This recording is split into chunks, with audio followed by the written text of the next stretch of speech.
Welcome back to the Epoch Islander Assembly number three, the third ever one. We're getting better and better every week. So the sections that we're going to have here, there's going to be three parts. I'm going to try to keep everything in threes because it's a little easier to follow. The first part here is going to be the recap. You guys are familiar with this by now. You've done this every single week. The second part, though, what we're going to try to do, and we're not going to be able to cover all of this. I would love to talk about all of this. They're fun conversations, but we're going to try to spotlight the most important topics that Moai Labs personally feels are the most important and share with you guys basically how we're thinking about these things so that we all have the together all have the context and insight so that when we move to the third section, we can all collectively dissect, get critical, tear things apart, and think as a group. So, in short, the second part here, there's multiple categories: passports, elders, treasury, AMMs, the ITO protocol, a few thought exercises, some random ideas, and a vision map, kind of vision planning that we all want to talk about.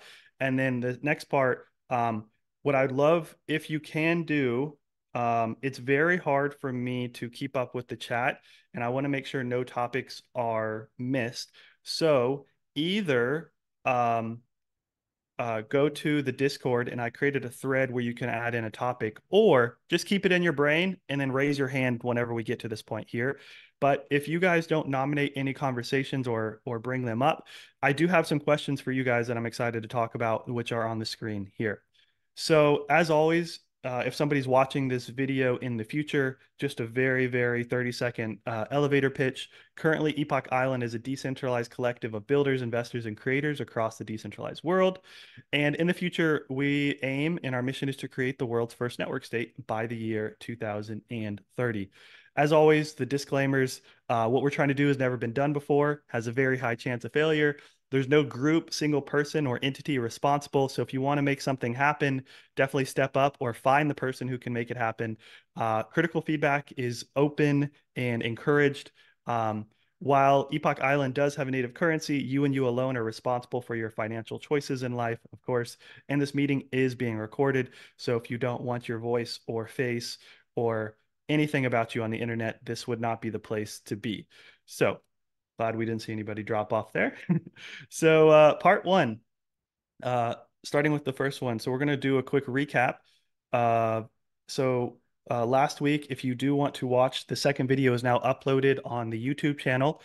And then additionally, what we did last week for the first time was we wrote a Medium article recap. Now, this is me being a little, uh, I'm gonna skip the word of choice here. The Medium article took some time, to do. So would encourage if you guys did actually take the time to read it. If not, though, it allowed us to get more organized with our thoughts and what we thought from the meeting. So we're going to try to the best of our abilities is truly not just have these meetings just to have meetings. We're not here just to talk. We're here to actually come to answers and solutions and insight. And if we don't actually reflect on these meetings, nothing will come of that. So encourage everybody to do that just as we will be doing here today. So I'm going to answer this in for Moai Labs in a second. But while I'm doing that, I would love for you to think about, do you have any takeaways or new insight from the last assembly, I guess is the word that should be used here? Did anything stand out that you've changed your mind on or that you've thought about and that's just been in your brain? Think about that. And if it has, I want to hear that in just a second. As for the things that Moai Lab specifically that kind of nod in our brains that some people challenge some views that we have, that we might have some new views, some things that we had previous beliefs that became solidified. Of those, there was kind of five main things. The bonding curve for passports could be or should at least be explored to be a model, a pricing model than the original pricing structure. Willie and Pax, I think you guys were instrumental in kind of bringing up some of those aspects. Another one, I'm not even sure how much this came from the meeting, but it's been bubbling in myself, especially in this conversation on quality and cohesion over quantity of population. So instead of striving to build a large country of people, which I like to do things big, that was my personal speaking for myself, original vision. But Moai Labs believes it might be better to strive for a very small and cohesive country of fanatical islanders. So we'd rather have, I'm not sure if you guys have ever read that article, A Thousand True Fans, but if we can actually get 1,000 people that are live or die, metaphorically, maybe even one day literally for Epoch Island, I think we can be way more successful and we can always expand in the future. But it's very hard to do the opposite where you start big and then try to, what's the opposite of expanding? Contract, I guess. And the third one here, some three high priority items is to basically establish our foundational beliefs and principles of Epoch Islanders. We can do that today and or on a breakout call. A high priority item is to create a clear mid-game vision map for Epoch Island. So what this means is I'm writing an article right now that talks about chess. In chess, you have an opening, it's your first few moves. You have an end game where you're trying to actually take over the king. And then you have this mid game, which is what are you doing to get from here to there? And so I think that's the missing piece that we need right now. And Moai Labs has some thoughts on what that mid game could look like. Last but not least, we want to brainstorm the fundamental value proposition of the passport. So we did a little of that last week with kind of the jobs to be done framework and discussion, and we're going to keep doing that to the best of our abilities moving forward. So just a quick update on these numbers. 33 Islanders, elders have been nominated off-chain and on-chain collectively. We have 144 V-Epoch holders, at least that's what the Dune dashboard told me yesterday. The market cap has obviously went down a bit to 2 million. I'll speak for myself. Anything between 1 to 10 million, it's just like, to me, it's just like a micro cap coin, and that is what it is. And until we actually create value in the world, to me, it doesn't really matter that much. I mean, it matters to our runway, of course. It matters in a lot of different ways. But obviously the way that we can support this is by creating good products and services in the world and really finding our purpose. So what's interesting though, this is the first week. If you look at the treasury value, it's different than the market cap value. So previously, we would just take the market cap and multiply it by 10%, and that would basically give the treasury value because that's how much we can mint at a given time to use. However, because of the ITO, I think these numbers are correct. Steve, you can correct me if I'm wrong. We have roughly $23.6 thousand that was raised through the ICO, which we'll talk about in a second. So you can kind of see that over time, we do not want to be relying on Epoch tokens being minted. And as the ITOs are successful, we can actually get to a point where no Epoch is required at all to be minted, which is amazing. The revenue is still zero for the weekly and the yearly. So just a recap of the ITO. The ITO acquired $23.6 thousand in USDC, ETH, RETH, Balancer, and Balancer tokens. Steve, is it fair to say that that is still sitting in those native currencies and we are exposed to those assets right now? There would need to be a proposal to Yes, convert them if correct. anybody wanted to do that. So maybe that could be an interesting conversation. Yeah, wave one sold out in 33 minutes. That could even be a little misleading because within the first 7 or 8 minutes, basically 90% of it was sold out. It was just a few of those less known or less used tokens. And then out of the 2 million Epoch in the ITO, 1.37 million tokens were kept, and 624,000 were returned before expiry. So, what I love about the ITO is it worked as intended in the sense that the people who wanted to not take the Epoch tokens, they could return them. So this was cool to see. I'm actually kind of happy. I mean, of course, I would have loved to see all 2 million were kept, but I think it's cool to see the protocol working as intended is another win for us in kind of the proof of concept in motion. And only I think this will build confidence for future people. Be like, oh, I did put money in and I got all my money back out that I wanted. That's a pretty cool outcome.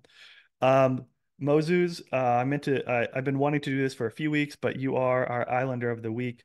Um, so thank you for not just the past week, but every week before that as well, and always being an awesome community member. So the new elder nominations are, so some of you might know Tom. Tom was actually early, one of our very first elders that helped us.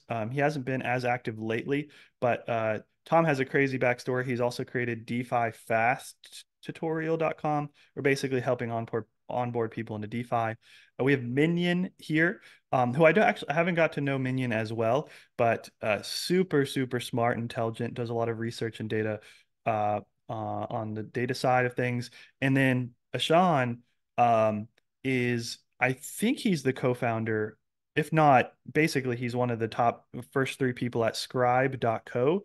Scribe is basically, some of you might be familiar with like Serotonin, the crypto marketing firm. So they strive to basically be the top dog for crypto marketing, and they're doing a great job. They've expanded and they have been blowing up. So if any of you guys need a marketing squad, specifically, they're great on the content writing side and they understand crypto. And they're great on the PR side. So Ashan has grown this. They now have, I think, 60 employees. They went from a 3 to 60 employees within like a year. So they're just like growing like crazy. And if you haven't checked out their website, it's really cool. There's very few websites I go to and be like, oh, this is unique. And they have a pretty unique website. That would be scribe.co. Maybe one day we'll get them off the .co, but it's a cool website nonetheless. So memes of the week, um, all actually created by Ben. Ben, I won't use your full last name. I think you have a different Discord name than your full last name, but uh, I'll let you in your own time consume these. I think the what women think men want versus what men really want is that one will always get me. I think it's funny, especially with all the conversations recently about the passport. All right, let's keep going. So I hated doing this, guys. I didn't want to do this, but I had to select a tweet of the week, and there was not a lot of tweets this week, so feels a little arrogant, but I did put my own tweet here because I do think it clicked and resonated with some people. We talk about network states a lot, and I think a lot of people say, "Oh man, networks is amazing. You can create your own country. You can create a new country," and I think that's still fun and novel, and it might increase the speed at which you can do that. But to me, the countries have been created and destroyed for centuries now. That's not really novel to be able to create a country. That's been done. Now, inherently, it's been done through force mostly throughout history, and network states are maybe a peaceful way to do that. But this last sentence here, it's their ability to manifest a hyper-aligned belief structure into the world through voluntary human agreement. Uh, I love that about network states, and it's what gets me most excited. So I had a new section here that I would love for you guys to participate in. So I want to start adding tweets that made me think. So these could be like, they don't have to be exactly about network states or Epoch Island, but just something that makes you think. And Willie, I'm going to call you out later in today's meeting because I really want your thoughts on this tweet. But it's no secret that some people are very pessimistic about DAOs. Um, and we can debate the validity of that pessimism. I think DAOs are there's a reason they're still being used because they work in various ways, and there's many positives of them. But given we are basically creating a DAO-like structure, I think it'd be fun to take a step back and figuring out, okay, there's been tons of pitfalls of DAOs over the years. What are we going to do different to them? Why are we not going to fall into those same pitfalls and analyze that? So this was just a fun tweet that made me think. Sounds like a website, tweets to make you think. And so that's part one. That's the recap and review. I will attempt to take a pause here, mainly so I can get a breather. Would anybody like to have a comment, question, or yeah, just a comment or question about any of the things that I just recapped here?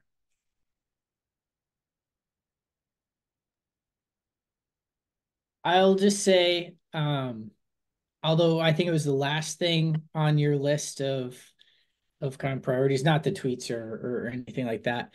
Uh, the core why to me should be at the very top, even Yep. above bonding curves and other stuff Sure. like that. Because I know Sure. that at least for some of us limits how much we actually will or want or even should get Hmm. involved in things, and how much people can allocate of their time, attention, resources, and whatnot. Sure. So, although I know there's thoughts and plans for breakouts, I think that should be pushed as high as possible, in my opinion. I love it. And I think there's a section today, Brian, that you're really going to like. I had a few moments this past week. Up until now, we've been all throwing things in a group together, like, oh, we should do this and we should do this. But I think, Brian, what you're getting at, we need at least one unified vision that somebody presents that people can either buy into or not. And and we need to draw that line. We need to understand that we are not for everybody, and then that's okay. But who are we for? Who are we building for? What are we building for them and why? And so I definitely agree with that. I think there's going to be a section in today's call that's going to be a big focus of that. And I agree with you. It's so hard uh, in decentralization because you have all these differing of opinions. But if we don't establish it now, it's going to get harder and harder to do so. And I think is accurate. My last statement, Brian, you probably already are familiar with that, but have you seen that video from like Simon something? It's like the three golden circles. It's like why, how, what, and a lot of other companies will do what, how, why, and that's not the best method to align yourself. So that's what it made me think of. Completely agree, Brian. Anybody else have any um, uh, things that they would like to ask about the recap?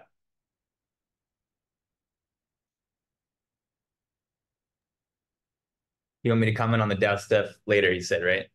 Yeah, we have a section about the DAOs actually in these thought exercises. Yeah. Sweet. Okay. Cool. So we can do these in any order. Um, there was some linear thought about why this order, but I would actually I'm doing a quick audible here just by going from a gut reaction. So the general topics are the passports, um, there's some treasury management, there's the ITO protocol, some thought exercises, and then the vision mapping. It sounds like the vision mapping can really guide a lot of the other decisions. And when I say vision mapping, sorry, that's a little ambiguous. It mainly means it's like our why, what we're doing, how we're doing it, stuff like that. Um, Trying to figure out, I'm just going to stay to the original plan so that I don't mess things up too much. And then we'll try to get to the important stuff as quickly as possible. So the first thing here is about passports. Um, so this is a very generalized graph that I had made, but it's something that it's very simple, but I needed to get it out of my brain.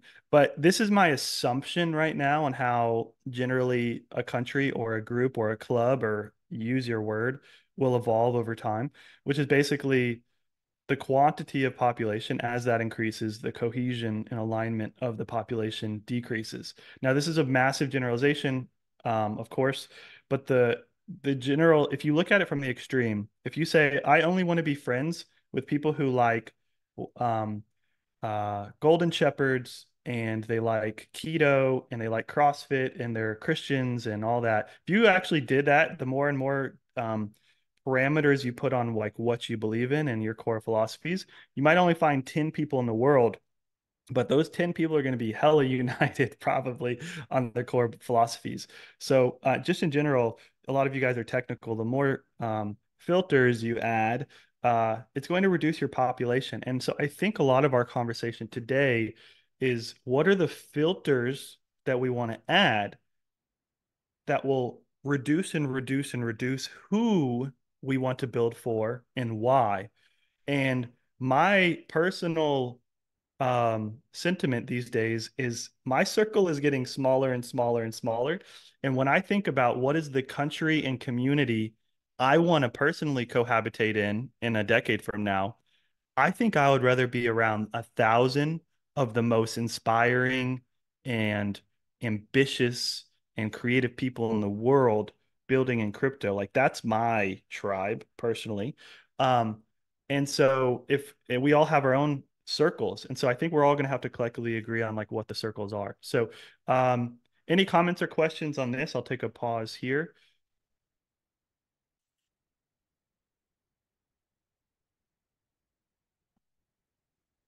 I thought it would be you, Pax. Go ahead. Yeah, it's gonna be me. But this is a very much a mid-game thing. I'm not gonna elaborate it too hard. This project is not going to grow fast enough so that this becomes a problem. But if this is going to be a country, it will require a significant number of people to recognize it and potentially to join, because otherwise a lot of the ambitions that Epoch Island can achieve are thus far removed. So essentially, a population is what makes a country. I don't want to say necessarily prosperous, and I don't want to say necessarily effective, but it's what makes it powerful. So I think in the short term, we need to set up the values. In the midterm, we need to build this sort of core of contributors, and then we have to see if we're going to survive. And then once we do, is the next part. So essentially, I agree with you, more or less, and we should proceed with this process of getting the initial people very value aligned. But the main thing we shouldn't forget is that this is a story that has to grow for it to be successful. And then that might require merging with other sort of nation-like projects into some kind of network super state or something like that. But keep this North Star in mind. So this shouldn't, in my opinion, be an exclusive country. This should be a country that accepts people maybe based on merit, maybe based on some rules they have to follow, but Sure. it shouldn't be an exclusively, boys club that is very, very small and very, very closed and very, very crypto. It's something that needs to strive. It needs to have the ambition to go beyond just just an investment DAO or whatever, the kind of DAOs that people don't like so much these days. So that's it. Yeah. Love it, Pax. I think my biggest takeaway from what you just said is this was only one axis in one line, or two axes in one line, but there's another line here, which is basically quantity of population and then maybe potential impact on the world. Like I'm not saying that more people means more impact, but like potential kinetic energy to turn into something great. The people have capital, they have resources, they have skills, they have talent, stuff like that. Maybe that was one of my. I'm not sure if you were trying to make that point, but that was a takeaway of mine. See, Brian raised his hand. Go ahead, Brian. Yeah, well, just going off that, I mean, countries or network states or anything are created for people. And if it's not explicitly going to be something that's more decentralized and virtual, then I mean, you have to have some amount of people to even sustain life, especially if you're like in a physical island, which obviously by name, sure, but whether it's a physical island or not, there's a lot of other things that go into that. So from food to lodging to like building a house to all sorts of things. So there is those things which are down the road in implementation, but need to be thought about way ahead of years ahead of time. So Yeah. that's where it is finding that balance between people, but then also having something that's the mission that kind of goes beyond just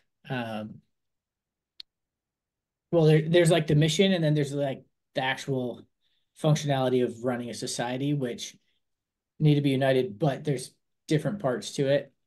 Sure. And I'll save some of the other stuff, but yeah, there's a balance that you got to find and be prepared for, which kind of makes me flip. So when we talk about like citizens or residents and things like that, like right now, since there is no physical place, even if you're a citizen, we're all scattered, but we're citizens. Maybe we have a passport, so to speak. When there is, if and when there is a physical place, my initial thoughts, which could change over time, is you can still have citizens all over who are part of that view, that mission, that overarching whatever vision. But I would actually place kind of an extra bonus for those who are actual residents and Yeah. physically moved there Yeah. and are physically and actually contributing in a different way, a more tangible way. And it's Yeah. almost like residency is higher than citizenship, so to speak, because they've literally moved their lives, family, whatever, to a spot. So Yeah. obviously that's down the road, but you need to think about it now. Yeah. But all those are things to have in mind. Levels of commitment, levels of value add, being in person, they all have different levels of impact. And so I love that perspective. Brian, I'm just realizing more and more how much I think you're going to help us over the next weeks, months, hopefully years, just with Puerto Rico. I'm just sure you just know so much about like cohesion and getting people, united in a single place. Um, so we're going, actually, this slide is very contrasted from what we just talked about, but because I think the philosophy and the beliefs are the foundational thing. But it is an interesting parallel that when we brought up bonding curves, the bonding curve, if there is going to be a bonding curve on citizenship, jury's still out if we want to do this or not. But we presented one potential bonding curve to be looked at, which we can go through here in a second. But it does show that you need to make the pricing fit the goals of the island, and that means sometimes adding more friction or more hoops to jump through for certain things, um, or not at all. So if you want the completely free and open thing, make everything like 0.01 ETH, and obviously you're going to get tons of people, but like, what does that country actually represent? So my only point is, although it is a sidestep, the bonding curve conversation to me is related into our values because it's the overlap, it's the on top, um, the capital side of what we put on top. So I just wanted to share, um, whenever I hear something that I'm interested in, like whenever Willie and Pax presented the bonding curve aspect about passports, I always am visual, so I just like to go create something and to say, what would it look like if it were true? So none of this is developed or anything like that. This is just I love to have fun in Figma, but it is an interesting take on imagine if a world, and this is the bonding curve that would uh, basically be the biggest pro or benefit of this, and it has many cons as well, is that you might see an influx of people that are looking to be a little more for like getting in early, that type of crowd, which could be at a detriment to your belief system completely. But if there was going to go that extreme, basically imagine if each time the passport is reserved, the cost increased by 1%. Mathematically, this means it doubles every 70 passports. Only 1,000 Epoch passports can be reserved at one time. Of course, that can be expanded over time, but it does create that sense of like, oh crap, I need to get into the country. And then you could void your passport to basically redeem the underlying value in the form of Epoch. And then on the right here, again, it's unfortunate, but I do think a lot of psychology is true, and the scarcity, the feeling of like timing and urgency, um, which again, I'll just keep reiterating, could be at a detriment to Epoch Island. It depends on what our goals are and what we're trying to achieve. But if you did want to achieve that, you can see like this countdown here, and then basically you have 24 hours to kind of lock in your passport price. Just wanted to share a visual because sometimes I don't even know if I should be sharing these visuals because the chances of this actually being the final form, who knows? But it is something we're thinking about.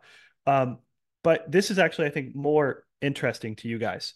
So I've talked a lot about this week. We're moving to the section about the review process. What is the friction points that we want to add that will get us to the people we want involved? And I had and this can be true for both passports and elders, by the way. This should be analyzed for both of them. And maybe one day that kind of becomes the same thing. Who knows? But imagine if, again, this is another theoretical, this goes in the opposite direction. This visual is like, everybody in, get in, where the numbers going up, become a passport island. This is the opposite. This is imagine if every single person who wanted to become Epoch Island had to fill in these 10 questions at a minimum, maybe we can add more requirements.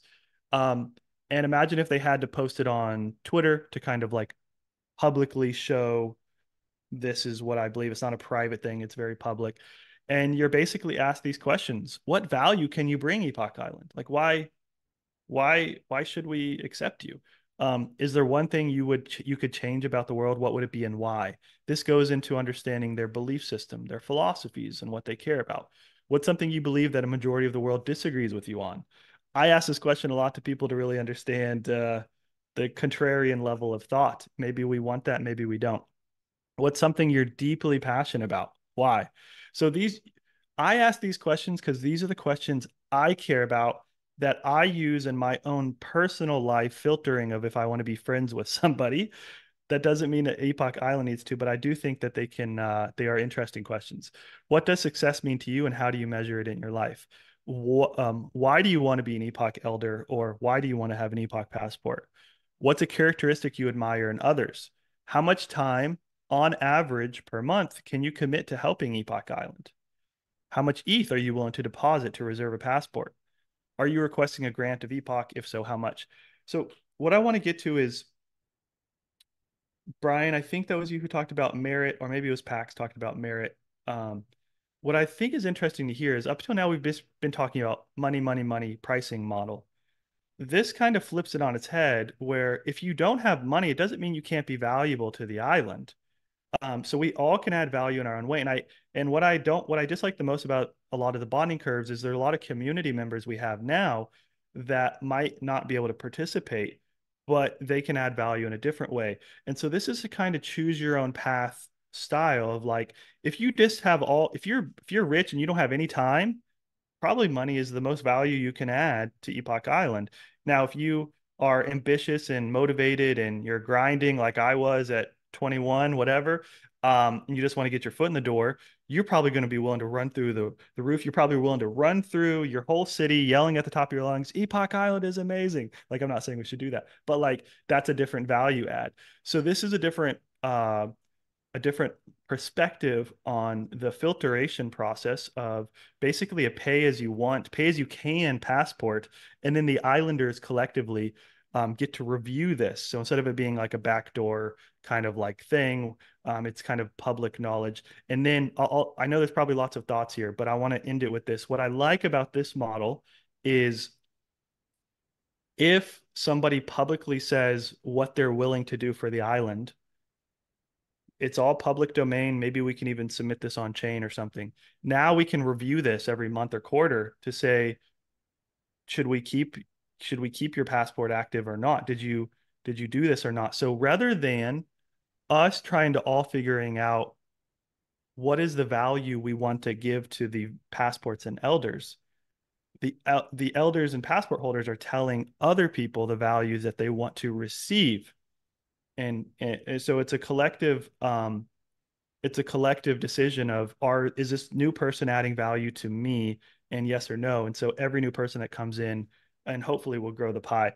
So I see there's 7 comments, but is anybody, I would love feedback and responses to this. Anybody willing to jump in here with some thoughts?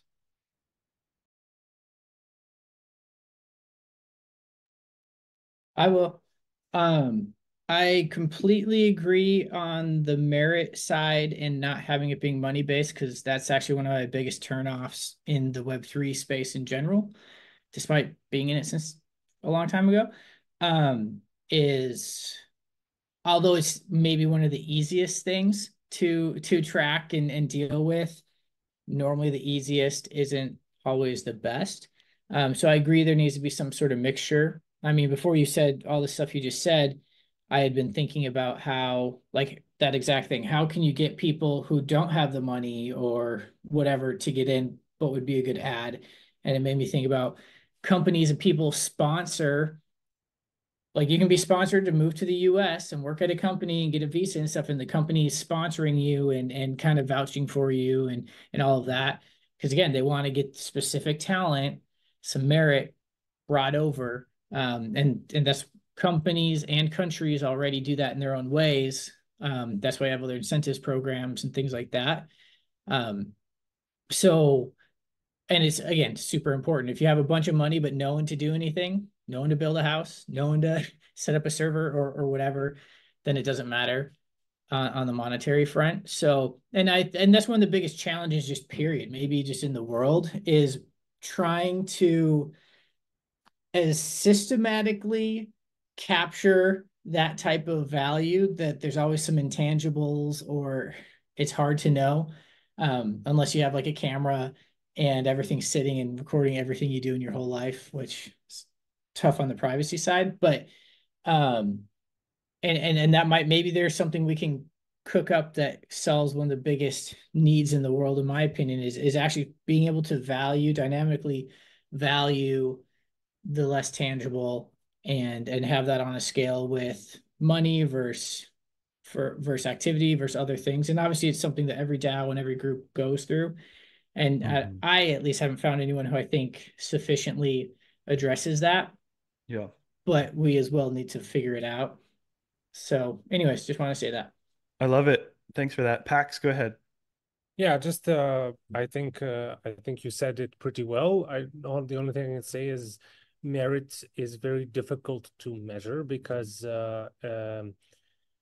one thing you can measure better is maybe impact along KPIs, but you can't really do KPIs in a situation like this because we don't know what we're trying to achieve yet.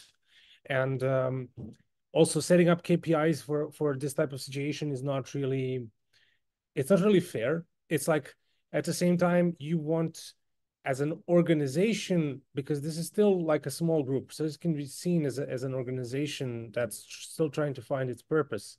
So bringing people in with diverse ideas is also something that's very, very, very helpful and very good.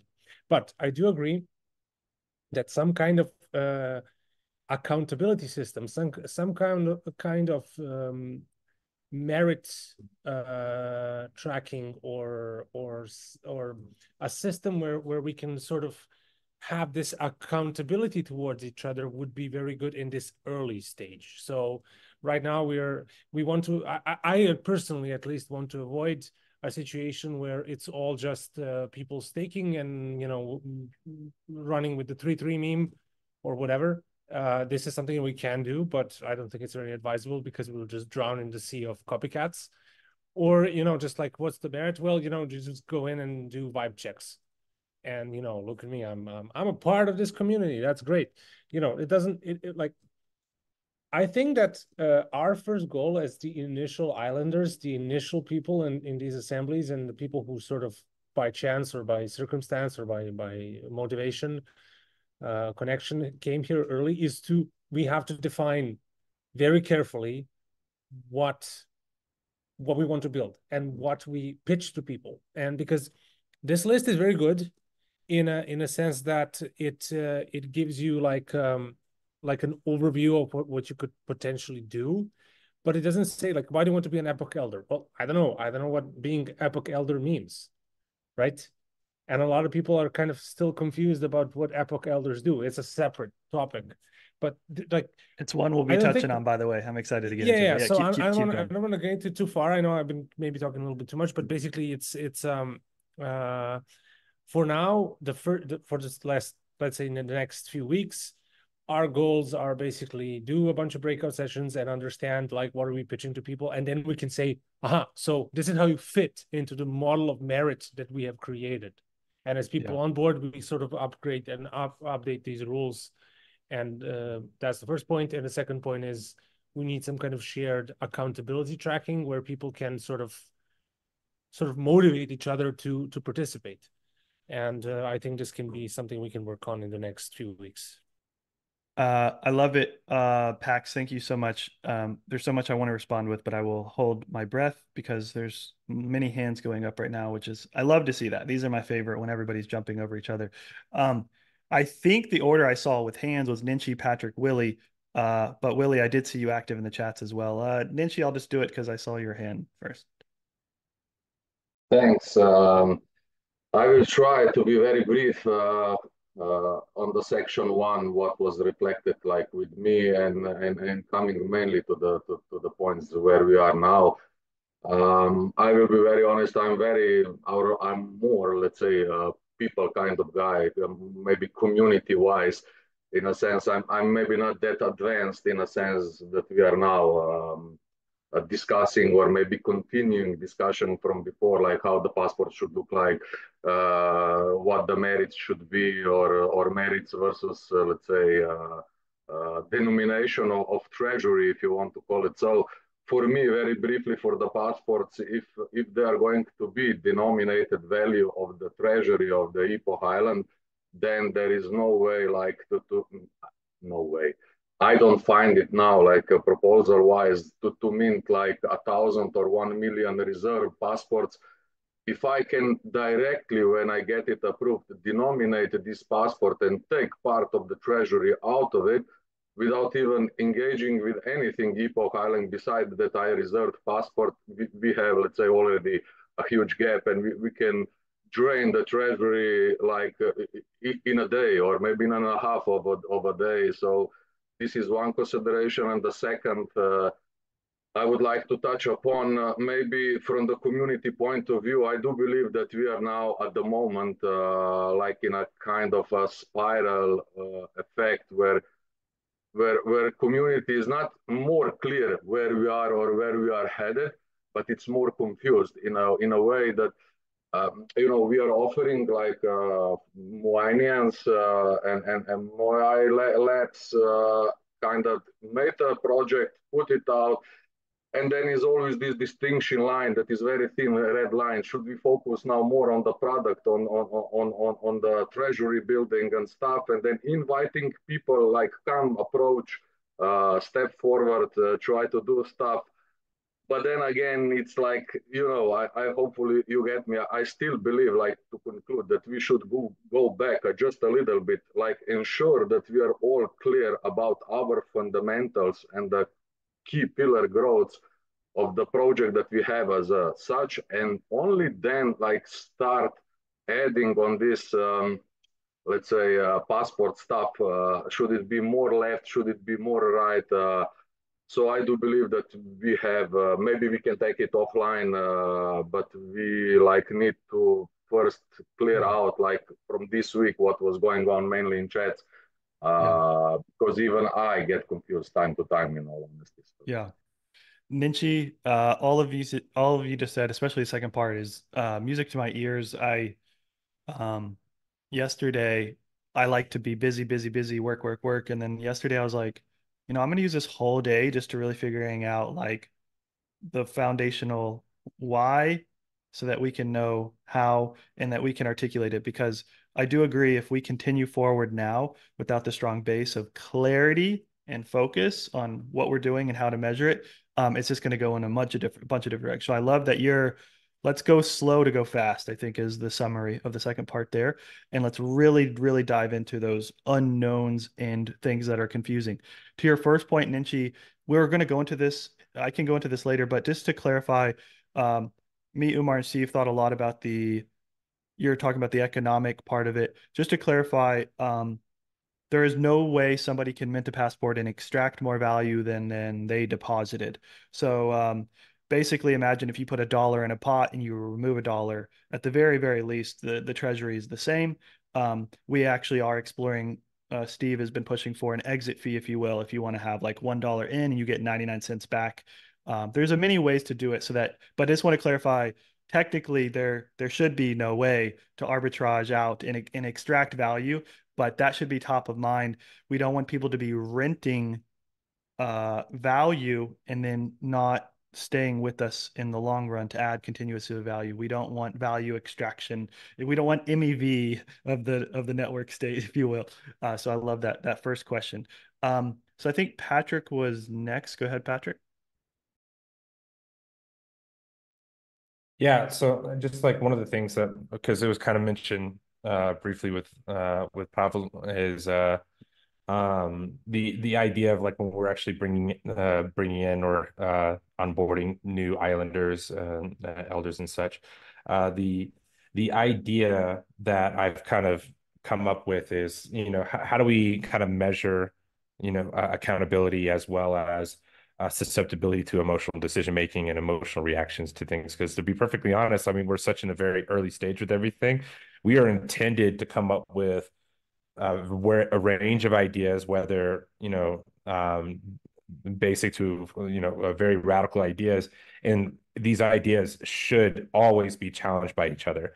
And so the idea that we all need to make sure that when bringing in new people and the people that are currently existing as Islanders and Elders, I think everybody's thinking is very linear right now inside Epoch. So we haven't obviously had a lot of conflicting ideas, but if and when we do have those conflicting ideas, conflicting proposals and things like that, I think conflict in thought is super healthy for this, as long as we maintain the idea that conflict is healthy. The person that is being conflicting with you isn't doing that in any type of unhealthy manner or anything like that. They're intended to actually be conflicting with the premise that they're trying to be beneficial to Epoch Island, not just because they want to be at conflict with you specifically. And so, like, how do you measure that, and how do you quantify that in a way almost preemptively to make sure that we continue to be progressive inside of Epoch Island. I love that as well. Man, you guys are killing it today. I just got to say. But Patrick, just to double down on what you're saying, I have a lot of people in crypto. They're like, freedom of voice, and like I can say what I want, and I'm giving you critical feedback. And there's like, where's the line between critical feedback and being just critical for the sake of being like an asshole? Like where is that? It's very subjective. And I love if there's a DNA, if I could only choose 3 traits of the DNA of Epoch Island, it would be like you just alluded to one of them, which is like open-minded to feedback and willing to adjust our views with new information and new insight. If somebody has a better idea, that's the right answer. It doesn't matter if that's what you wanted it to be or not. And I hope that you guys can see, like I just showed you guys 2 very different realities for Epoch Island in the last 2 slides. Like we're just trying to get to the right answer. The last thing I'll say to that, I think what helps in achieving the goal of what you just said is if we know where we're going, but we disagree on the roads to take to get there, that's healthy. That's good. And I think what will unite everything is if we know where we're going, we don't debate that like that's the North Star that we need to establish. But everything under the sun under that is how and why and when is a very healthy debate. And I agree with your overall premise that conflict, if we don't have conflict, that's when I'll be worried because that means people don't care.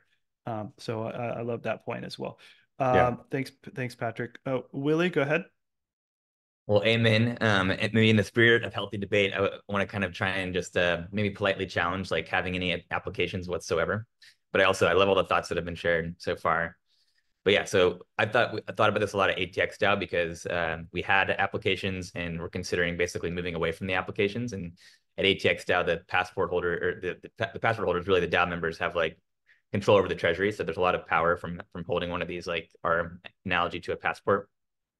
And I think applications definitely, I think there's some clear like downsides to applications that we can agree on. Like there's extra overhead of reviewing all the applicants.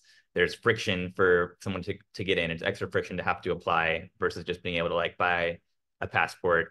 And even if you do have this, I think we still need to have something like a code of conduct, basically the ability for someone who does pass the application process and get in. If they then misbehave and then the community agrees, okay, this person's not a good fit, there needs to be some way to basically like remove those people, even if you have the application process.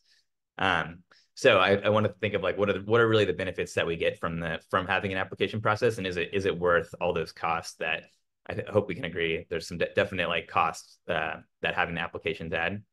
And I think there's other ways to do it. I also think like another point is that if these are going to be transferable, and that's something that we should discuss first, I think, is like, do we want these passports to be transferable or should they be soul bound?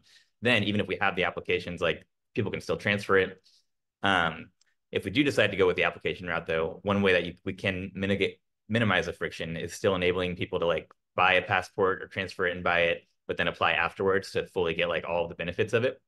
But still, more complexity, more friction.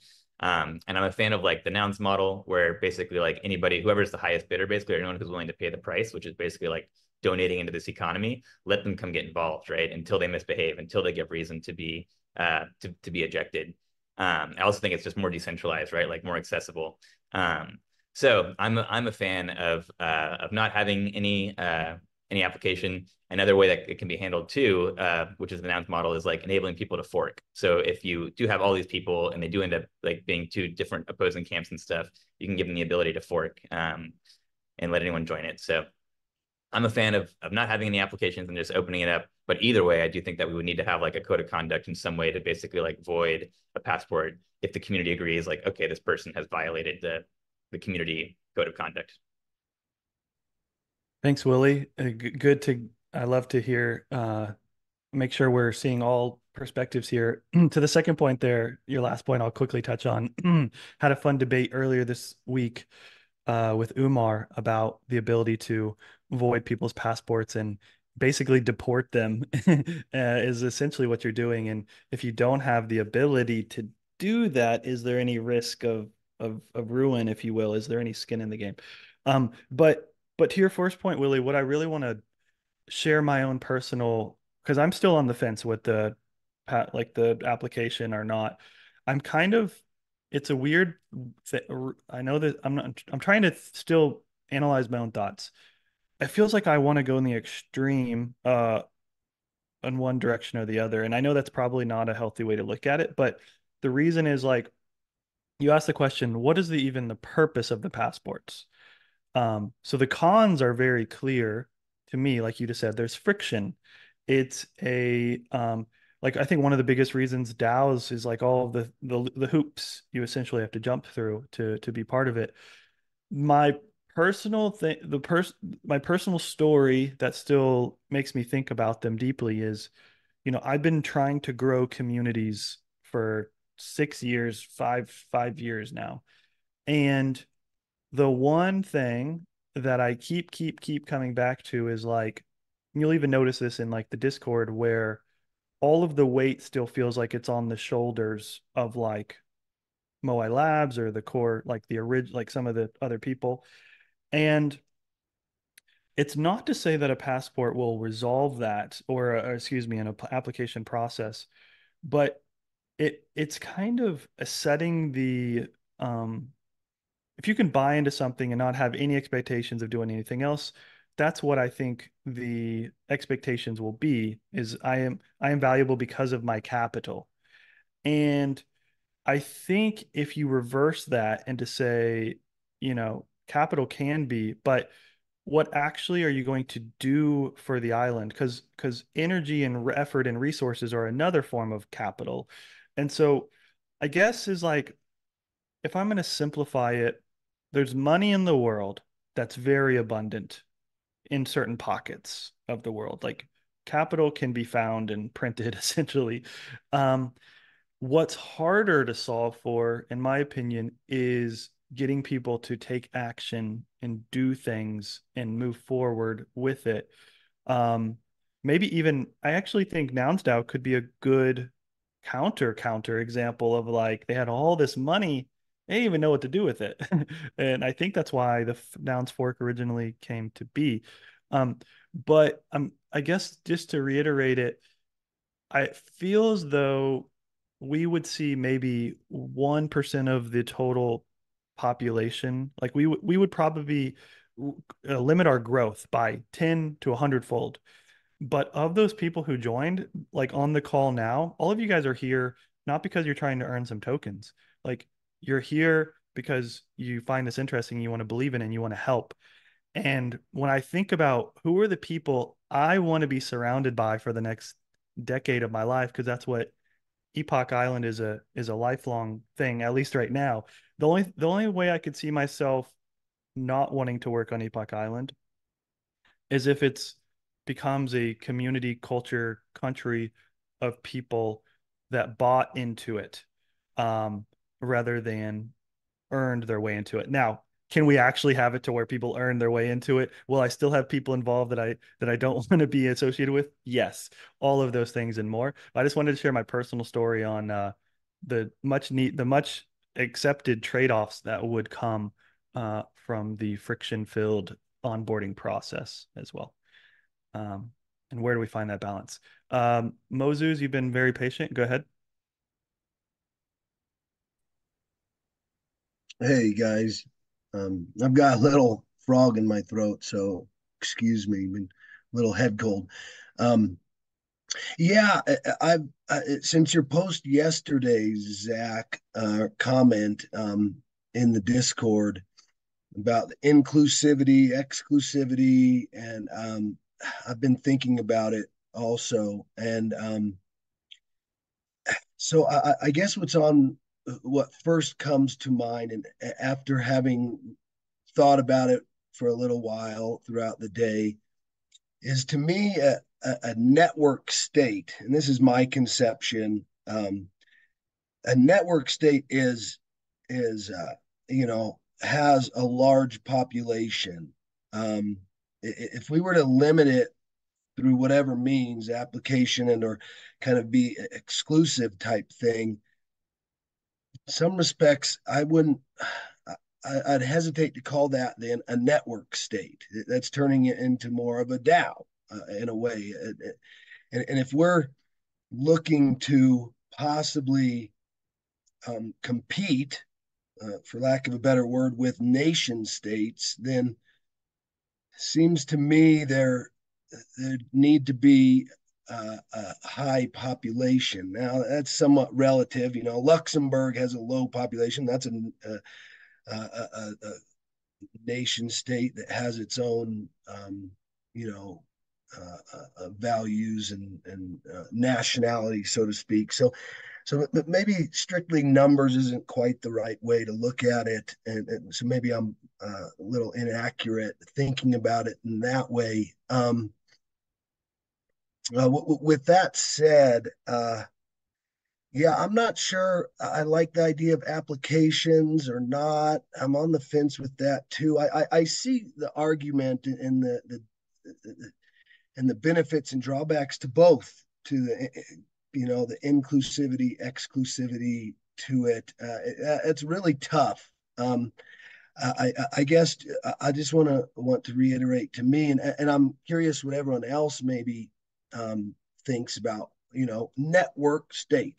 Is that, a lot of people and, letting numerous in a fairly easy fashion, or is a network state more super tight knit, and maybe it evolves over time. Maybe we start off with the quote unquote the core seed, and then it opens up, or you have, I don't want to say tiers of citizens. I think that would be a bad way to frame it, but if we're talking horizontally more, then maybe there are quote unquote citizens with different,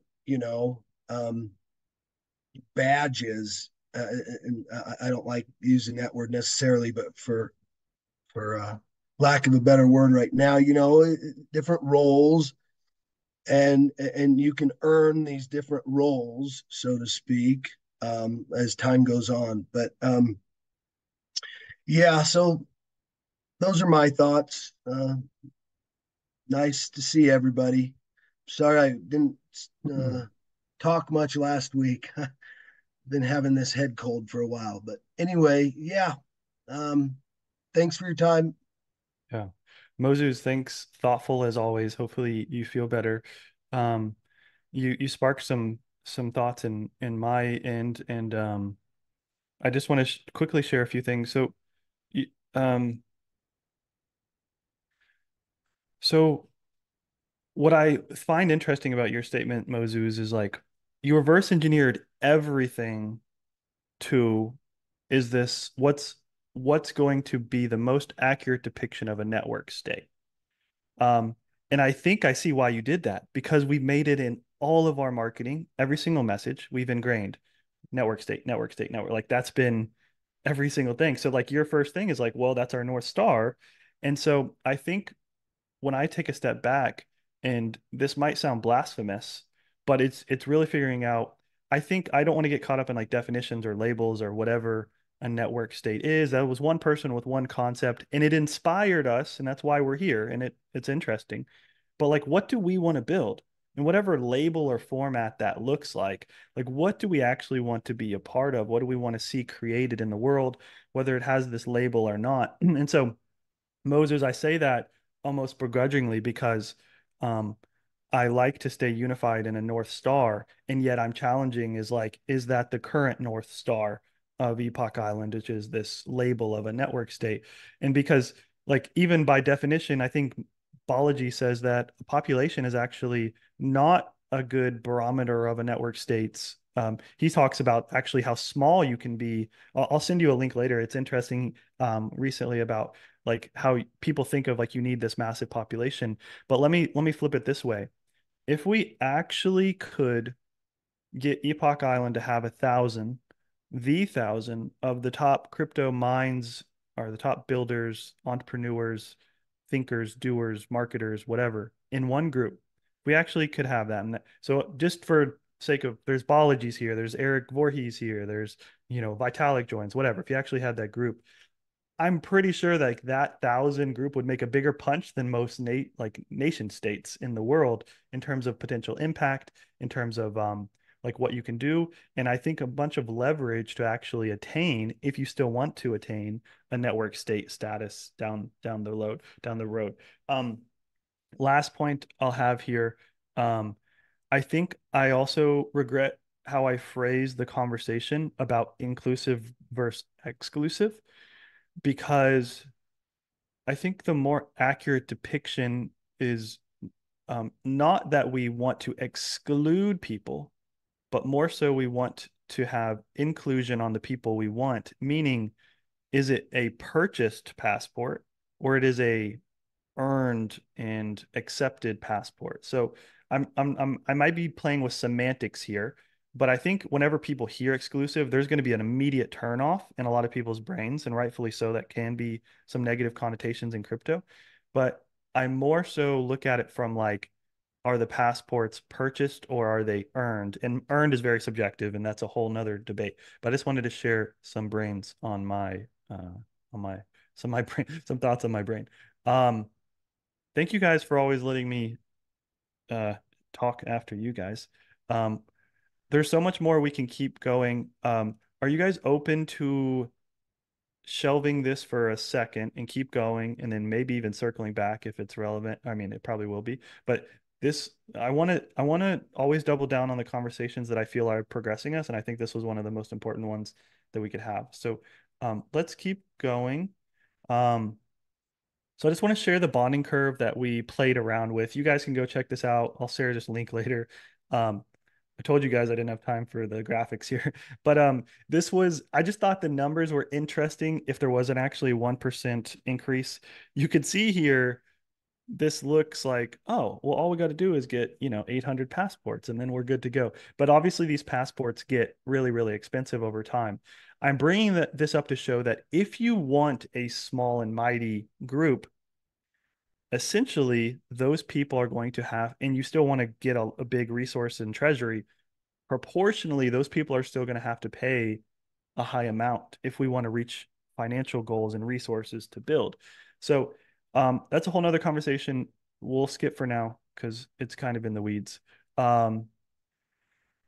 This is now really changing conversations a bit, but I did think it was interesting.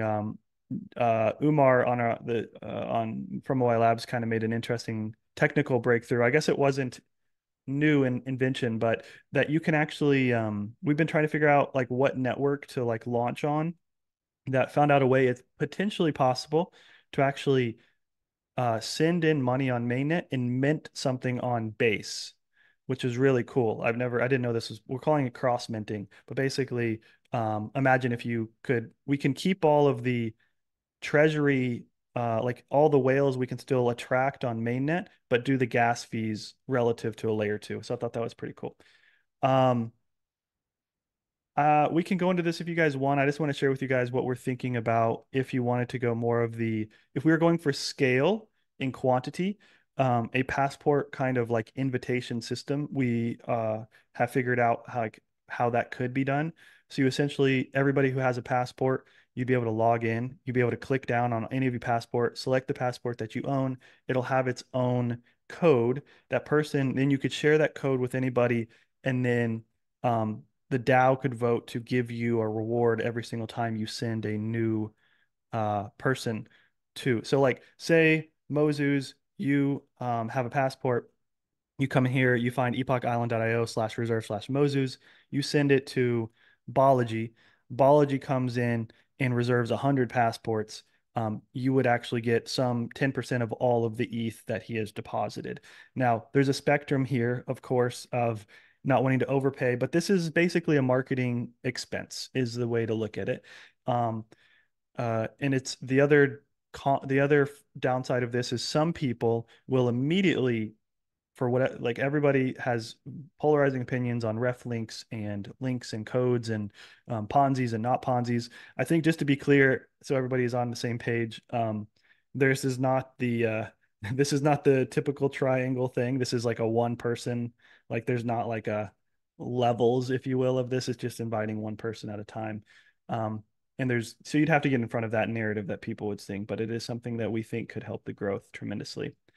So something not discussed, or I didn't have a visual for, but something we are debating is if you are going to be able to name your passport. So like Willie, if you wanted Willie, versus if you wanted the passport W. Do we want to create an ENS type system where it's more expensive for characters that are shorter than that? And so that's like question number one. We have been exploring basically a multiplier that's added for characters. So like a multiplier of say 10 for a one character and a multiplier of 5 for a two character. But just want to share with you guys that is something Moai Labs is working through. This is all technical stuff, but it is important in terms of like economics. And then we've also been exploring, do we want to pre-reserve as a DAO certain individuals? Because we would hate for somebody to day one reserve Balaji or Vitalik or whoever you can think of. We would love to reserve it for individuals and to make sure that they can come into the Epoch Island. Okay, so we actually don't need to rehash all of this because we just did it. But basically, in all of the same reason we just talked about the application and review process for passports, I think the Islanders have discussed this, and I think this should be an open conversation about the elders. So I wanted to give a quick story or quick history of the elders, how they came to be, why they're here, what they're expected to do, all of that. So when we were just starting the idea of Epoch Island, we realized that we did not have the insight and knowledge of what we needed to build it or get it off the ground. And so I started just reaching out to what I called, it was originally called the GigaBrains Roundtable, is the original name of this group. And just to people that I thought were really smart or I thought were wholesome and that I enjoyed being around and talking with them. So originally reached out to them. There was no promises economically. Still to this day, elders do not get paid specifically for being, like there's not a payment continuously for being an elder. Now, elders can earn tokens just like Islanders can earn for their efforts. But the elders specifically, as simply as I can put it, if a country takes on the DNA of its first 1 to 10 to 100 people, the elders, to me, speaking for myself, represent the belief system and the DNA of people that I want to be in the DNA personally of Epoch Island. So while Moai Labs is nominating Epoch Elders, or proposing Epoch Elders, anybody with the minimum governance requirements can propose an Epoch Elder. So this is not a Moai Lab specific thing. Anybody through governance can actually propose an elder. Now, the elders have helped in intangible ways and tangible ways. The tangible ways are being on calls like this, having chats on Telegram, introducing us to people that we need to get introduced to. Some people have been tweeting about it. And we basically gave a list of all the things that elders could help us with, and then let them pick and choose the ones that they want to help with. Because the one thing that's true about most of the elders we're approaching, they're very busy. They don't have time for other things. And so if we would have gone to these people and said, hey, you need to do X, Y, Z, and all these other things to become an elder, we would have never been able to recruit anybody. But starting with kind of this easy way to get involved and then progressively, which we hope over time as Epoch expands, increase their involvement over time, then it'll grow naturally. And I think the intuition would be as Epoch Island grows, naturally people want to be more involved with something that's succeeding and growing. So, but that's the tangible stuff. Some people have audited code. Some people have, yeah, done too many things. I can't go through all of them now. The intangible stuff, though, I think you all can agree that having some of these names involved by allowing us to put their names, it is showing, signaling that this is somewhat legitimate and interesting, and it is there's some legitimacy here. So you can think of that as you will, but having somebody put their name, these people's names are important to them. They built up their personal brands, and so the currency is brand reputation for themselves to be attracted and connected to this project is very valuable for us, and it allows us to get into conversations that we would not previously have. So that's all the preface. I will say, though, we should have a very good conversation about, okay, that's what got us here, but what do we want to see and expect moving forward from elders to become an elder? What does it actually mean to be an elder and the expectations that we have for them? And so we can hold them to that. So there's you could go to the extreme to say that the elders have to basically go through the same passport system that we previously talked about, where they answer these questions and they promote that, and then the islanders can see if they're doing that or not. Now, I'm completely guessing here. The more we increase the expectations of the elders, we will obviously see some proportional decrease in the amount of people that are willing to become elders. So we need to figure out what that line is. Um, the last thing I'll say here before I open up to some conversation. So we've nominated about 30 to a little over 30 elders now. And some people, like you, Willie, you made a tweet and you shared about why you are excited about this. You really doubled down on your nomination. But many of the elders, I would say probably most of them, have not uh, um, just completely amplified or in an excited way. And you can't fake that. I think one of the things that we never want to do is have somebody like, oh, like we've all seen it where you have your influencer on Instagram. It's like, there's a product that I like, buy this. I don't think we want to go in that direction, but I'll just say I think my biggest takeaway so far is I would rather have three Willies than like that sounded fun. Three Willie style elders than like 30 people that are indifferently involved is what I would say. So I think I'm coming more on the camp of like we need to be okay with losing elders if we increase the requirements. And I think what that will actually do is empower the elders who are involved. And it will empower the confidence of people who are involved with Epoch Island. So I realize I've never verbally explained the full, and I know some of you on the call are obviously elders, so you kind of know this more than others. But let's take a pause here. Any comments, questions, concerns, suggestions about expectations for elders and how to move forward to get the most value and impact from them? So I think an important thing to consider too is, do elders really get any special benefits? I know we got a cool NFT, but there's no like inherent benefit that you get just for being an elder, right?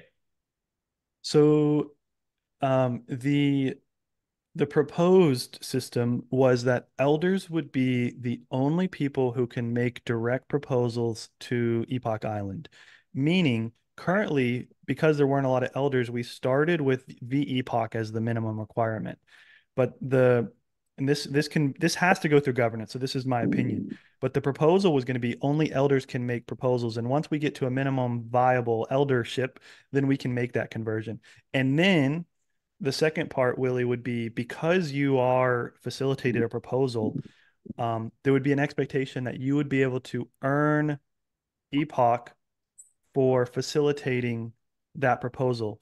And the reason for that is one, if it goes through an elder, it should be, hopefully it is somewhat vetted in that has like a lead that is like pushing it forward. And then the second thing is that we think the number one thing that's slowing Epoch Island down is the lack of proposals and activities outside of Moai Labs. So if elders can be motivated to help facilitate and activate proposals, that was the goal. So Willie, I just gave you a super long-winded answer to say, as of today, your answer is correct, that there is not those benefits. No, I think it's a great answer. And to your point, so you have the ability to post a proposal, you have the ability to earn for facilitating a proposal, but you don't just get paid just for being an elder, right? You have access to be able to earn, to add value, but you actually have to put some more skin in the game and do some work to actually earn anything, which I think makes sense. And so there's, like you said, just by being an elder and by signing off and agreeing to let Epoch Island put your face on the map of elders, there's some value from that, because all these elders have reputation and give credibility to the project, just like you said. And it doesn't necessarily cost a lot to like add an elder, right? There's no cost unless they're facilitating a proposal that ends up passing and they're adding value. So like I hear the desire to potentially try to motivate elders by risk of like losing their eldership if they don't hit some threshold of participation. But I think the incentives, I think I prefer to like incentivize people with reward than like a stick. And I think to your point, there's still some value just by putting their name on it. We have all these very credible people who have the ability to bring proposals forward. We have a great mix of people so that if you have, if anyone who wants to make a proposal knows any of these different elders, or if any of these elders have different skills that are relevant to the proposal that a non-elder wants to make, I think there's benefit from having all these awesome elders. So, and I think it's one of the things that like attracted me to Epoch Island was just like, holy cow, like this is like a lot of the who's who, a lot of really smart people that I'd love to like try and crack this network island problem with, right? If anyone's who's going to solve the network state, who's going to build the first network state better than like this awesome growing group of experienced wise individuals. So yeah, I just spoke a lot too, but I think where we're really there is I like kind of how the current elder setup is there. And I think that we should just try to motivate elders. And the more success that Epoch Island have, the more interested these elders will be in getting more involved and bringing proposals forward. So I love that. So positive affirmation, positive reinforcement, I think is the goal that you're looking to say. And then Minchi, I see yours. I'm gonna shoot it to you in a second. But Willie, I think it's not to be mistaken. I've seen this in over the years. It's crazy how everybody comes out of the woodwork when things are going well. And that what's awesome though is instead of having to make those introductions and conversations later, they're already familiar with the project so that when things do start to take off inevitably, in my opinion, um, they're around. They know they can reach out to us. We have a warm-ish relationship to talk more about it. So I think we're in a really good spot to capture the momentum if and when it does take off. Ninchi, go ahead.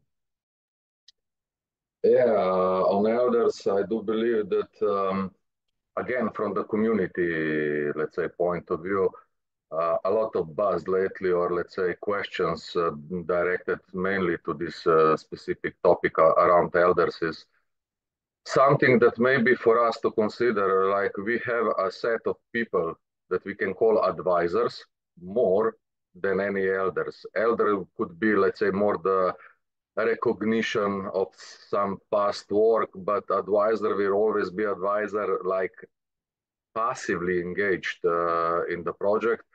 An elder is somebody like a governance, like a council member, but the active one, like being elected or being like just put forward. However, so I do believe, because I will be very honest, when I first got introduced to the Epoch Island, like there was, I do believe, less than 10 like nominated, but even out of those 10, it was like, I was like, oh, wow. And then it was just like coming up and another five and another like, and now on the 20 and 25, and each one was like even better than the previous one. So we have to understand like how people think, even from myself, like there creates some expectations. If all of these like 33 very powerful, let's say, individuals came and agreed to be the elder of the project, this gives me a promise of a volcano effect, something that I just need to be patient to see and to realize how this everything will fall together. So this is, I do believe that as we move forward, we should like try to distinguish who should be kept as an important advisor and who is the true elder. This is, I do believe that it's creating the most of the confusions, like even for myself, for community, and I don't know, this is just my feedback I wanted to share. Ninja, I love that. So I think my takeaway from what you said is like maybe there's a different terminology or like a two different labels to give different individuals. And maybe elder cannot just be one encompassing word. Um, and to clarify, I see Brian's comment here in the chat. The original elders actually, I do feel more so earned some stripes, if you will. And now we're just trying to find that balance. So Ninchi, I think the takeaways are um, let's explore labels and make sure the expectations are right, because I think everything comes down to expectations. And if we are setting improper expectations, that's how you find people that are upset or not. But just speaking from my own personal beliefs, I think of the elders as a high quality signal that there's something brewing with Epoch Island, and that there's something powerful potential here. Nothing more than but it to me that with people that want to be involved with the project but have, you know, various amounts of times that they can commit to it. So I think it's a really good conversation uh, to be had. So I want to keep going here. And by the way, I might need to turn a fan on in a second. Getting kind of hot. I'm in this room with like a green box windows coming in right now. Willie, I got really excited about the weather yesterday, and then it's going to be like going back to like freezing again. So all over the place. We don't have to debate this now, but I posted this on the Discord. So basically, the ITO had $46,000 amongst Moai Labs and the DAO Treasury, and Moai Labs itself is looking to use some or all, potentially. Don't take that verbatim, but potentially use this to add all of it as ETH to the liquidity pool. And what happens when you add everything to the liquidity pool as ETH, how Balancer works is over time, that 80% of that gets converted to Epoch. So it's basically 80% buy pressure over time. Um, and that would also allow us to generate fees as Moai Labs and basically have skin in the game, have liquidity. So if Moai Labs is looking to do it, we were curious if maybe the DAO would be interested in doing it. The cool part about this is if you do it essentially after the next ITO starts, I would just say it probably increases the chances of the price appreciation so that you can capture, instead of 66% of all of the value, we can capture 100% of all the value. So again, not financial advice, but just economically, if you have $46,000 or more of ETH deposits as single-sided liquidity into the liquidity pool, that is basically 80% of that is buy pressure over time.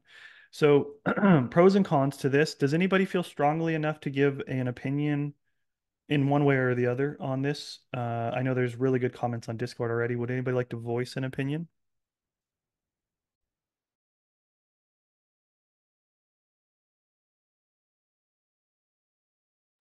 All right.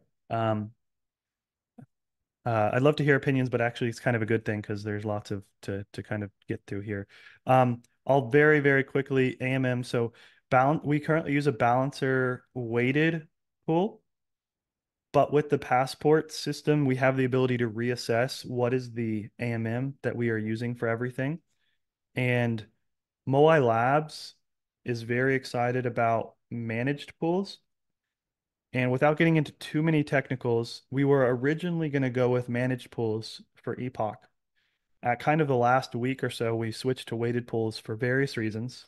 But essentially, managed pools allow us to have all of this extra customization. We can change the ratio of Epoch to ETH over time. We can add multiple tokens instead of just Epoch and ETH. we can trade the excuse me. We can change the trading fee over time. So if we want to reduce it or increase it, just think of managed equals custom. So we'll try to write some more about this on Discord later, but just know that we are thinking about that. So let's go over to the ITO protocol. Just a development update, we are focusing on the front end to enable anybody to create their own positions. What this essentially means is think of any tokens that you own right now, and you wanted to host a mini ITO for yourself. You could do that with this front end. So if Patrick over here has some Doge tokens around and he wants to earn some fees off of that, he can basically create a position for his Doge. He wants ETH. Somebody has to pay him 10% fee to get his Doge to have his Doge for 6 months out of the year or whatever it is. Patrick could create that, and it's all permissionless and open. So this is already possible technically, but we're creating the front end to do that. And the reason for that, or one of the primary catalysts of that, is we had another conversation yesterday with a crypto project that's pretty well known that we've kind of been alluding to, that wants to basically use the ITO protocol to do multi-million dollar basically arrays, but there's a few tweaks that they wanted to see in the ITO protocol for them to like fully be into it. So there's the summary of that call, there's like multiple routes. They might use ITO V1 as is. They are looking to maybe work with us to build the V2 features, which I can share in a second. They also want to include their native token in our next wave 2. So what this means is they're going to promote, well, they're not. They said that they are completely open to and would love to promote their own token, the ITO wave 2, to their audiences because it increases the utility and value of their native tokens. So if you think about, it's not Aave, but imagine if Aave could have Aave as a native token for uh, wave 2, they would want to promote that because it increases the utility. So excited about that. They also said that they might be willing to pay Moai Labs to do some front end development for them. So there's like multiple things going on here that are interesting.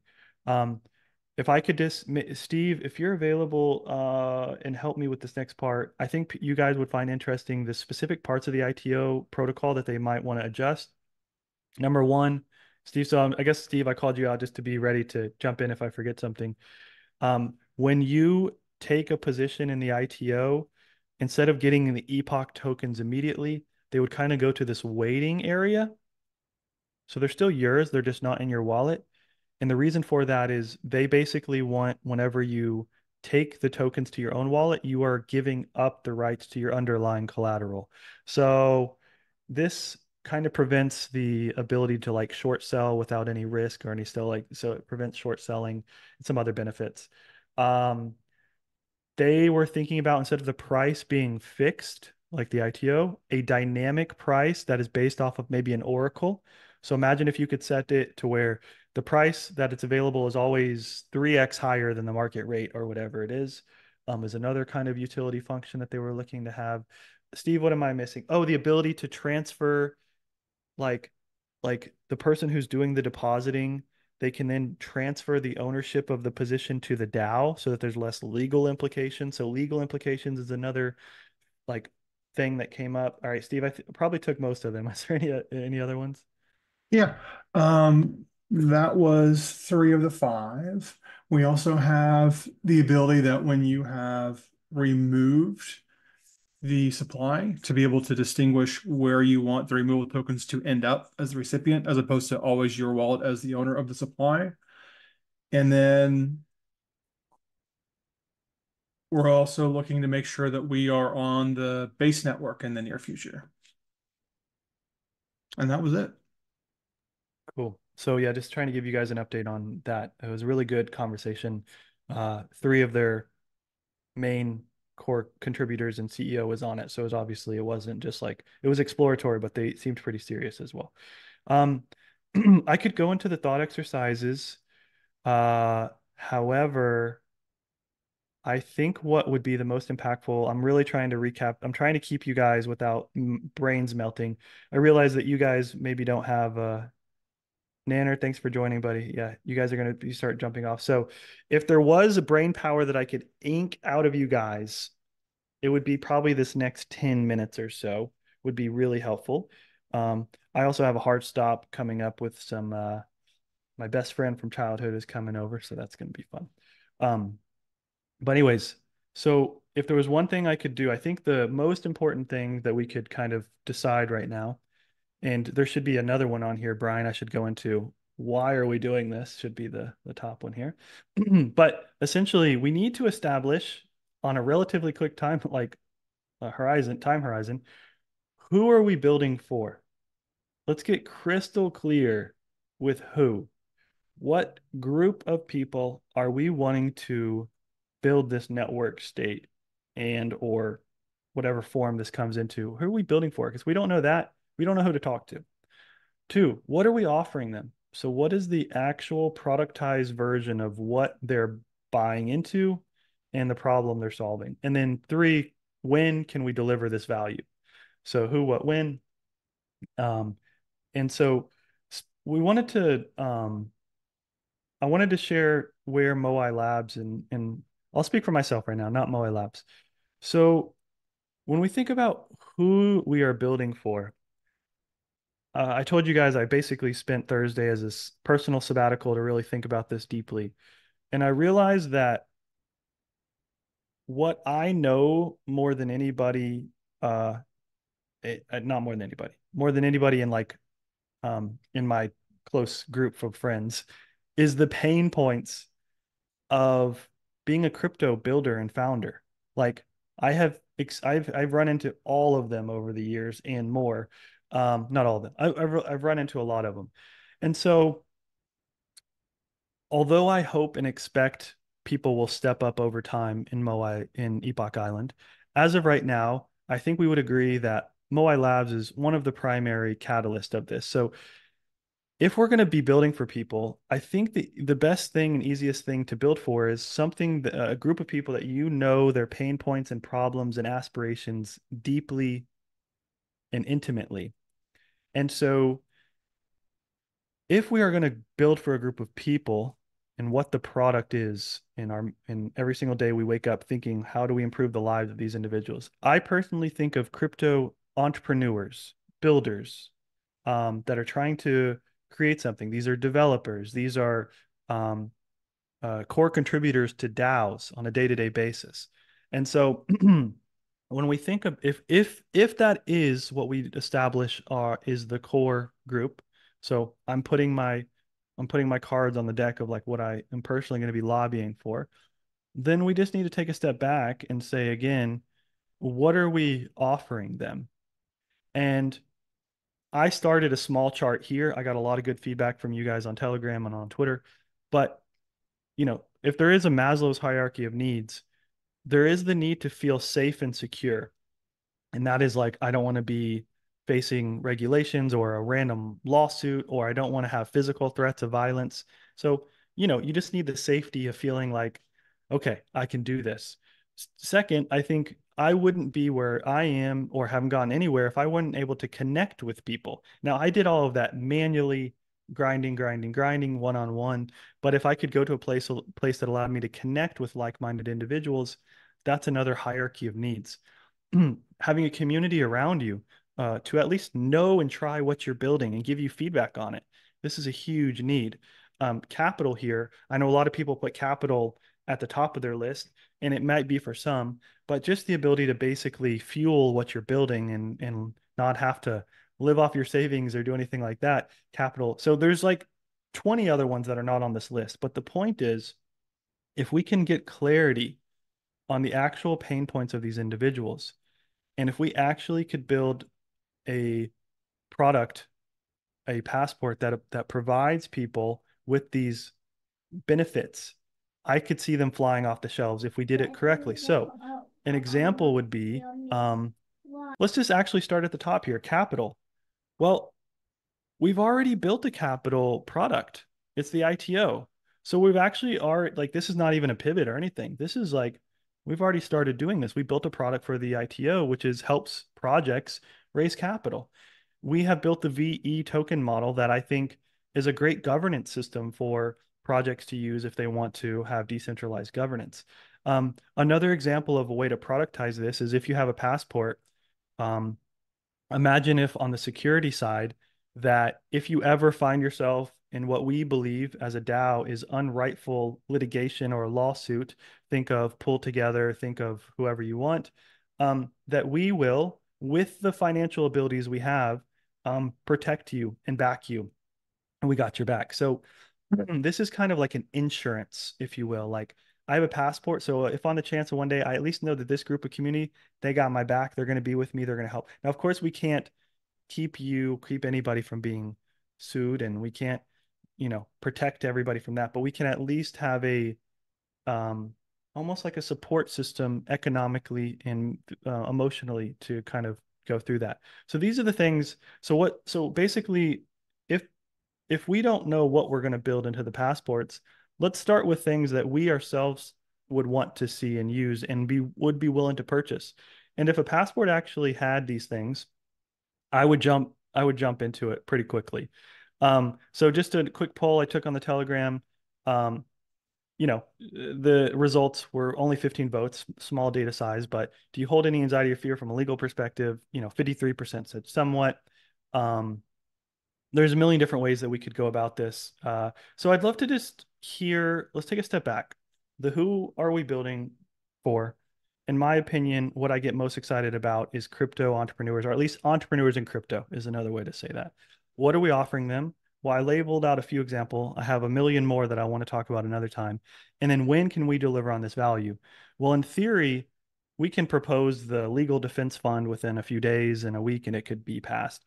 The ITO protocol is already live and can be growing.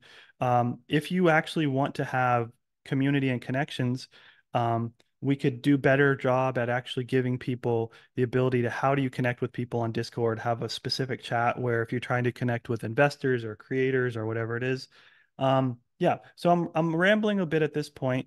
But obviously I think you guys can see that I'm passionate about this idea. It was one of the first times that it became super crystal clear to me that if we can actually build a passport, and every new person who comes in is saying, how can we solve these problems? How can I help solve these problems for crypto entrepreneurs?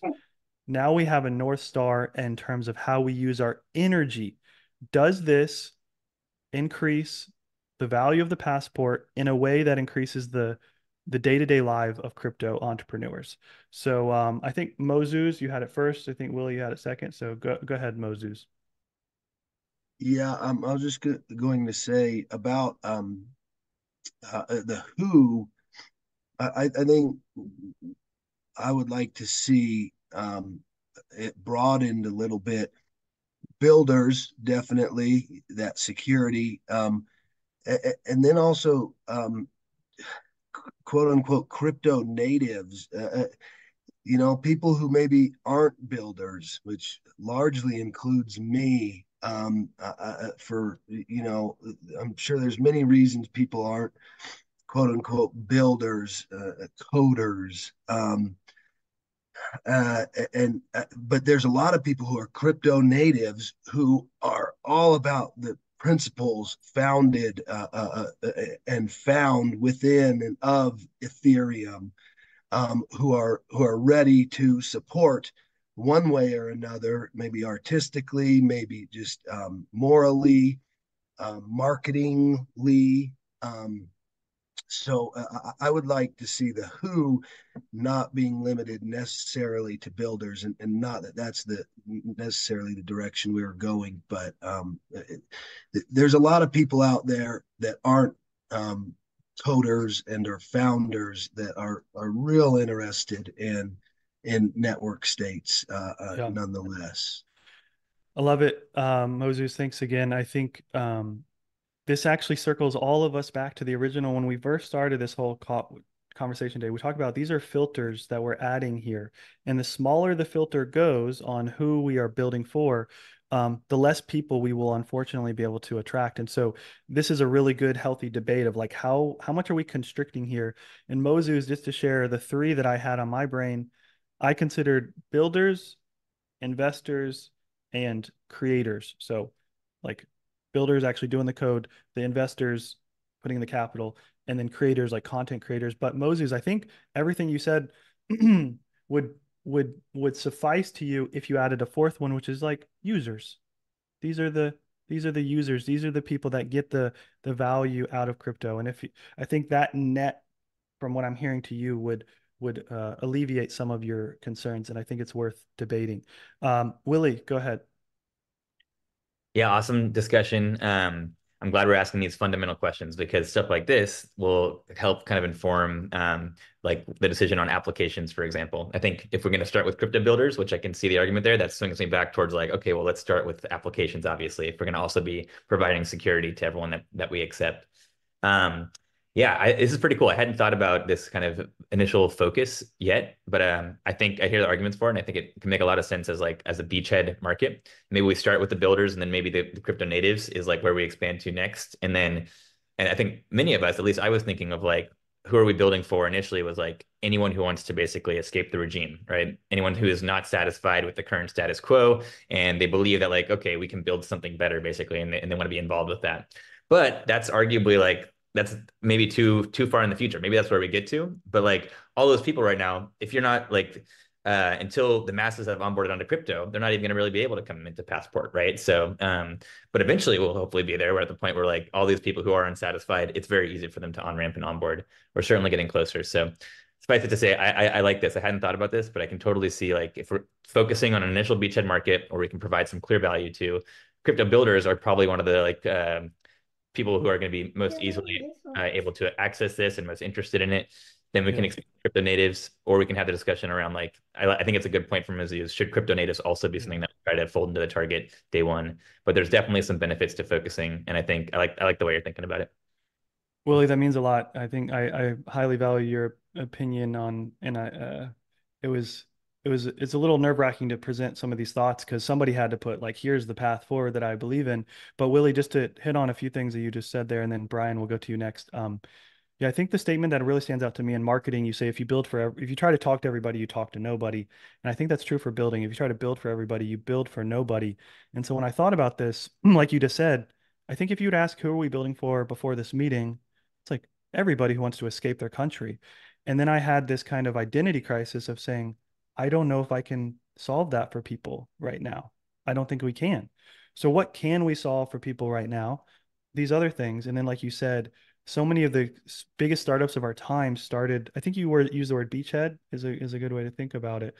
It started there. Where can we add value today? And then expand. And so Facebook with college students or Slack or whatever it is.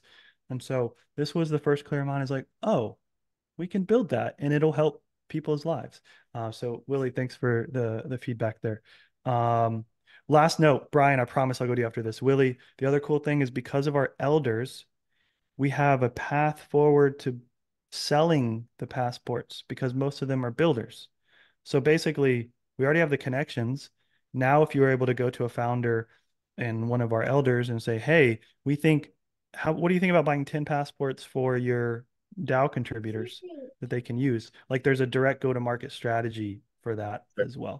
And last thing I'll say, and then back to Brian, is I do think that the security benefit, that's like, I would sign up for it. And I can think of a lot of other crypto builders who right now would sign up for it just to have that added security. And I love the idea of having just like a community where we're all banding together basically, so that if any of this stuff does happen, which heaven forbid it does, then we have a community that first we have to make sure that the person like didn't commit fraud and didn't basically like get the passport with the expectation that they might be sued. But if it can pass that level of scrutiny, then I think I love that value proposition. And I think that would be enough for me. And I think others to buy the passport on day one. Good. I'm glad I'm not the only one. Go ahead, Brian. Sure. I know I probably tend to go too deep on some things, but again, it's really important to take the digital virtual aspect and the physical. And obviously the physical is normally more down the road to a degree, depending how you do things. But it's, in my opinion, one of the most important, because like you need to be alive and all those other things. But then also you also need to take a little bit step out. Sorry, I have a sick kid home today, but you need to go zoom out a little bit. And sorry, stayed home from school. And there we go. So this is a perfect case in point. I'm probably an anomaly. I have 4 little kids.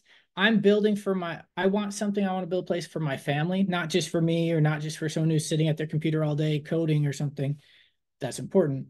But in my case, like I want somewhere that I actually want to be with my family, somewhere my wife enjoys. Like an example, I've helped hundreds, if not in the thousands of people relocate to an island. And the number one reason people leave is their spouse didn't like it, or their business partner or something, because they're too narrow in the focus of who, in this case, they were optimizing for, and not maybe their whole family or others that are involved. So again, this is taken from a different angle, so we can pick little pieces from it, but giving real examples to things we got to think about if we do want to have a physical component or not, because that also shifts a lot of how we function. So just want to say that.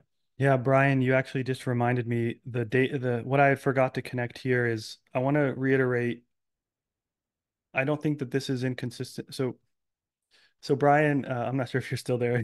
You got the kid, but I'm working on an article right now that I think you'd find really interesting. Have you ever seen the movie Memento, where it like cuts everything and it's like backward? It basically shows the movie in reverse is what it does, but it's like these cut scenes. I'm working on an article right now that shares the vision of Epoch from the final version in the year 2050, whatever. And then it shows these cut scenes in the article about, oh, well, how did we get here? And then it goes here. And how do we get here? How did it get? And what I shared with you today, if we can do this, and we can actually get 1,000 really powerful, like connected and highly motivated people, I can think that's the first step on leveraging it to physical land to build together. Like, okay, guys, we're all here together now. We've attracted the right people that we want. Now let's go find the island that we want to build.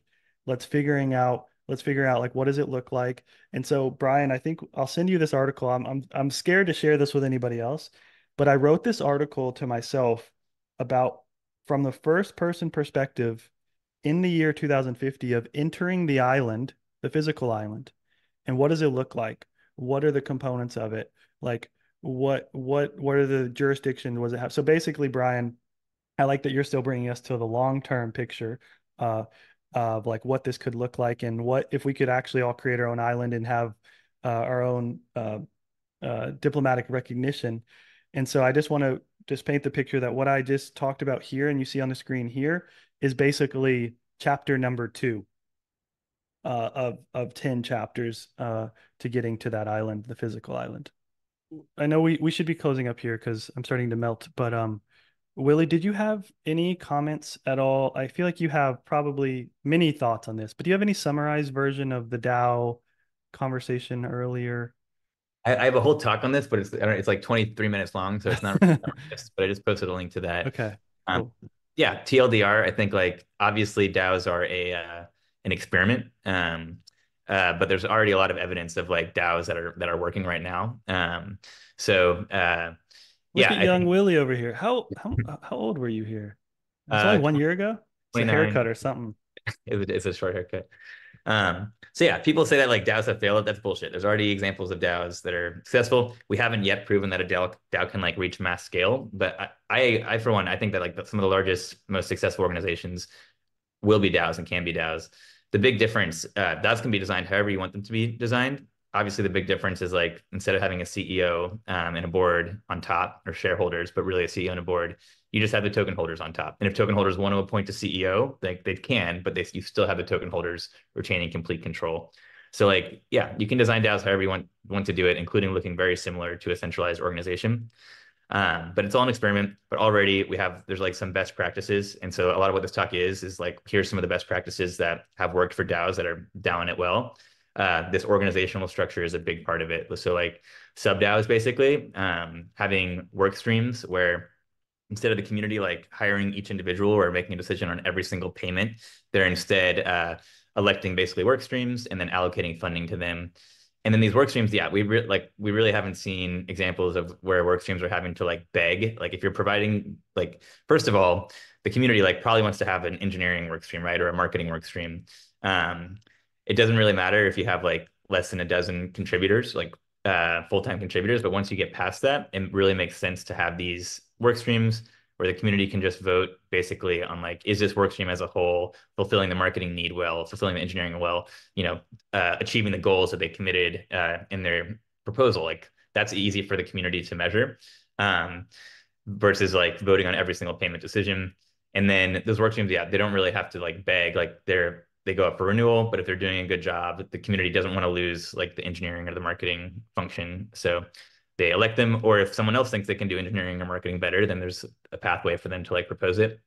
I do think like there's like all that said, in practice, it can be pretty hard. Like once you have a work stream established, it's kind of hard to remove them. And once you have a work stream leader, it's hard to remove them just with like public voting, because obviously their employees of that work stream don't want to like vote against their boss, basically. And it's a lot of drama. Like other work stream leaders and stuff don't want to like say, hey, I think this work stream leader should be removed, especially if you don't have a good replacement ready to go, right? So I do think things that are like getting built out, like private voting, are pretty critical for like DAOs to be able to function optimally. But those things are getting built, and definitely don't think DAOs have failed. I think we're just like consistently getting better at it. But in terms of like, if you want to have a community-owned organization, DAOs are absolutely the best tool to do it. And there's a lot of, I think, value in being able to have these organizations that are trustlessly owned and controlled by the community. So yeah, I'm a big fan of DAOs, and I think everyone who says DAOs like can't work, that's like saying coordination can't work, and like, oh, like I don't agree at all with that. Yeah, it's a tool, and they're so young. Like, of course, we're like things are going off the way. It's like when we did our first like plane, like try to create the first plane. Of course, it did crashed a few times, along the way. So, awesome. Well, I bookmark this to go watch it later. Encourage you all as well. As so weird seeing you on screen here, like presenting while on a screen share. That's fine. All right, guys. Well, it really does mean a lot to all of you who make these meetings. I can't say that enough. It, markets will go up and down and all around, but having you guys here, just showing that you're still interested in this stuff, it excites me every time, and it motivates me for next week. Obviously, you guys can see these Fridays, they take a lot of time to compile, but if you appreciate these, yeah, please just keep coming, and that'll to meetings, and I'll keep making these as much as we can. Cool. Well, I'll say goodbye to today, and I hope to see all of you guys on Discord. Bye, everybody.